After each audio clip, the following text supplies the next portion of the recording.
Osmanlı'da ne telefon vardı, ne internet, ne elektrik, ne de otomobil. Ama buna rağmen İstanbul'dan çıkan bir emir yüzlerce kilometre ötede günler içinde biliniyordu. Hatta bazen bir savaşın kaderi bu hızla belirleniyordu. Peki nasıl? Hiçbir teknolojinin olmadığı bir çağda bu insanlar nasıl bu kadar hızlı haberleşebiliyordu? Ve bir insan sadece bir atla gerçekten ne kadar uzağa gidebilirdi? İstanbul'dan yola çıkan bir haberci. Elinde bir ferman, altında bir at, önünde ise yüzlerce kilometrelik bir yol. Bugün birkaç saatte gittiğimiz şehirler, Osmanlı'da günler, bazen haftalar sürüyordu. Ama mesele sadece mesafe değildi. Doğru atı seçmek, doğru yolu bilmek, doğru yerde durmak. Ve en önemlisi haberi zamanında ulaştırmak gerekiyordu. Peki Osmanlı'da atla yolculuk gerçekten nasıldı? Osmanlı'da ulaşım ve haberleşme birbirinden ayrı değildi. Çünkü devletin yolu da, haberi de, ordusu da at sırtında ilerliyordu. Bir emir, bir savaş kararı, bir vergi haberi hepsi atla giderdi. Bu yüzden at devletin omurgasıydı.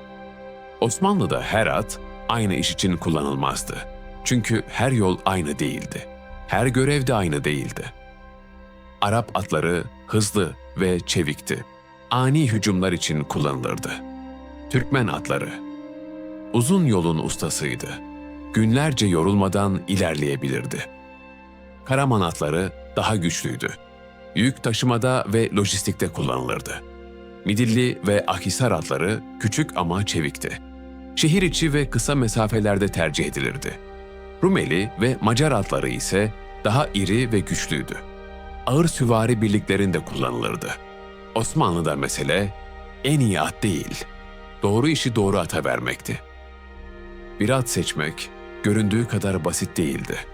Dişine bakılır, yaşı anlaşılırdı. Ayaklarına bakılırdı.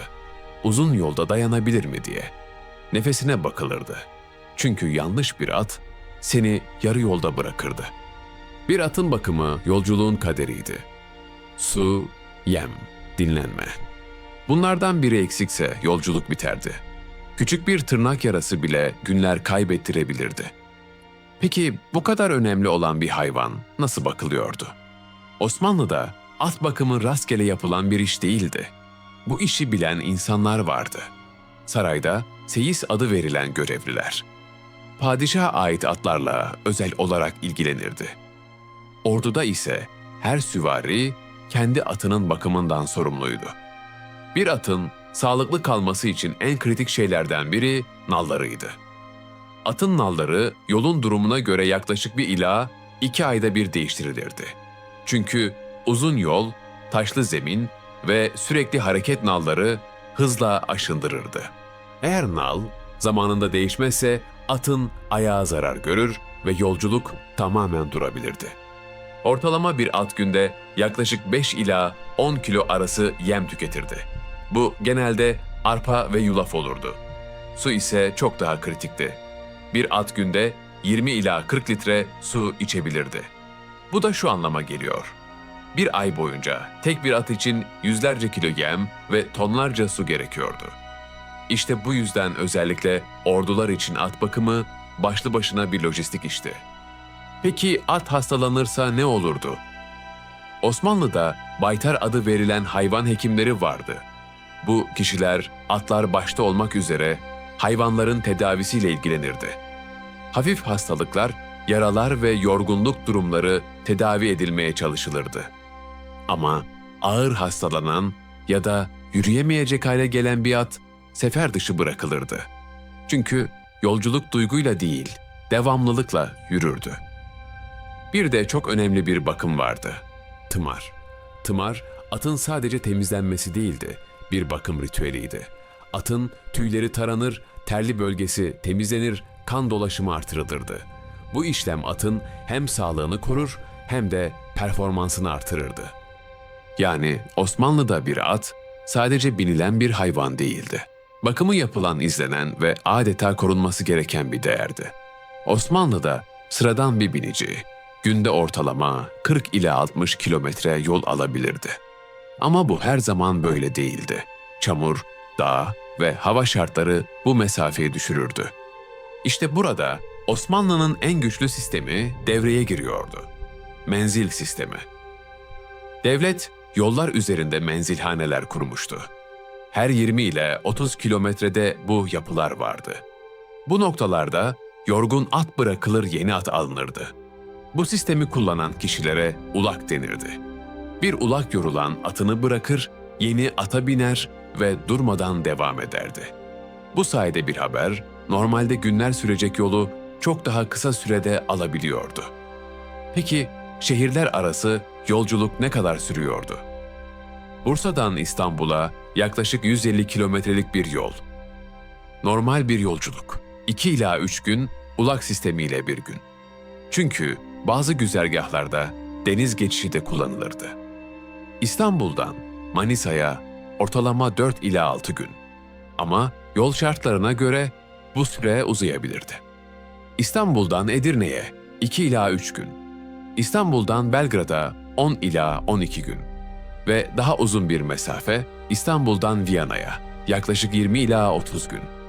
Bu süreler sadece hızlı ve organize yolculuklar için geçerliydi. Normal bir yolcu için bu süreler daha uzun olabilirdi. Çünkü yolculuk sadece gitmek değildi, durmak da gerekiyordu. Kervansaraylar ve hanlar vardı. Yolcular burada dinlenir, atlarını besler ve yolculuğa devam ederdi.